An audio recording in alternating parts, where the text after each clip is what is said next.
All right, so this last part, we're just going to add some finishing touches to this thing. So there's a couple things that we can do. First, I want to add a little bit more clutter to the foreground, but I don't want to have to paint a whole bunch more stuff now that we're this far into the painting. So what I can do is duplicate that layer, and I'm just going to select it and then flip the whole thing, okay? And I want this to be underneath our other layer. And now at first, it's not going to look quite right because it's just going to look like a mirror image, and we don't want that. We want to look a little bit more organic, right?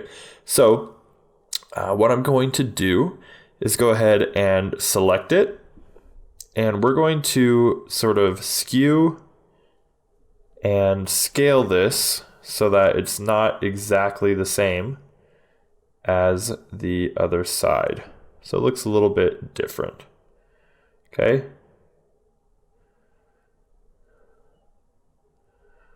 All right, and we can continue to do this however much we want until it looks exactly where we want it.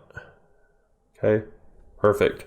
Now, I don't want the monkey to be on both sides, so I could go ahead and take my eraser tool and just erase him away on the left side.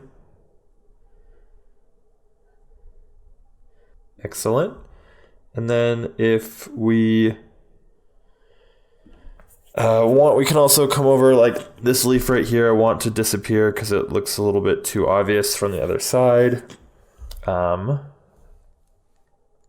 Maybe a couple of these leaves here as well. Okay.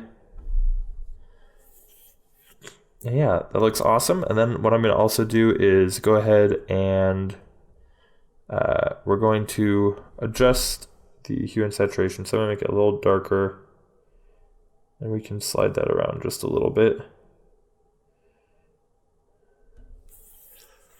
Okay, perfect. Now it gives us a few more layers there of depth. And then also I'm going to get rid of just a few of these that maybe aren't quite working. All right. Excellent. Now I can go ahead and merge those two layers together. And there we go. We've doubled the amount of clutter in this image, and it looks really nice. Now what I want to do is going to be to add some more of this glow. Okay, so in order to do this, I'm going to duplicate my sky layer, okay? Then I'm going to select the shape of my mountain layer, my midground layer. So I have that selected, and I'm going to come to this new layer that I created, and I'm going to turn off this layer underneath so you can see what I'm talking about. So right now we have just this outline in our sky selected, and we're going to erase the inside shape of the mountain out of our sky layer. Okay, like that. Perfect. Okay. Then we are going to, and if I turn this off, you can see exactly what I'm talking about. Then we're going to select our leaves and our tree layer and all that stuff. And we're going to do the same thing. We're going to erase, we're going to erase out of our sky layer all that information as well. Excellent. And we should have something that looks like this. Okay, so we can turn all this back on. We're going to take that layer that has all that stuff cut out of it, and we're going to move it to the top of everything else. Okay, so we have this layer. You shouldn't really be able to tell right now, but if we turn all these off, we have this layer on top of everything, followed by our foreground, midground, and background, the sky. Okay, then we're going to take this layer on top of everything.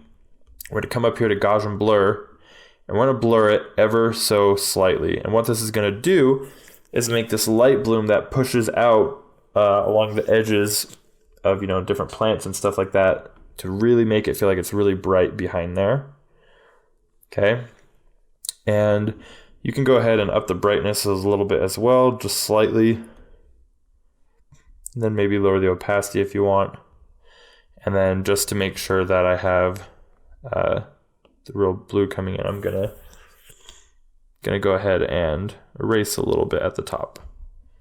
Okay, now if we turn that off, you can see a difference. It definitely helps it feel like it's a little bit brighter behind some of those areas, okay?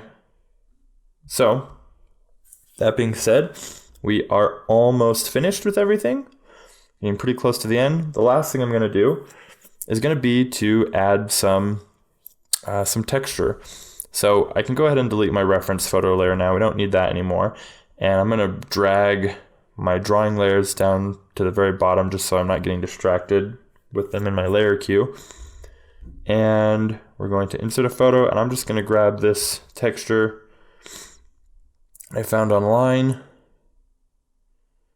Okay.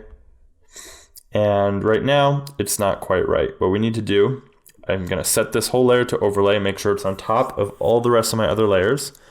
Then we're going to come over here to our hue, saturation, and brightness, bring it a little bit closer to where we want it, and then bring the saturation almost all the way down. Pretty dang close. Okay. Then what I can go ahead and do is darken it up a little bit. It's a little bright right now. Okay, and then I'm going to lower the opacity so it's not so prevalent. We just want to barely be subtle enough and add a little bit of texture and everything. All right, there we go. That is our finished painting. You can see if I turn that texture layer on and off, it just adds a little bit more detail, make it feel a little bit more like a painting, right? And we got all of our layers built up, and that's the finished product.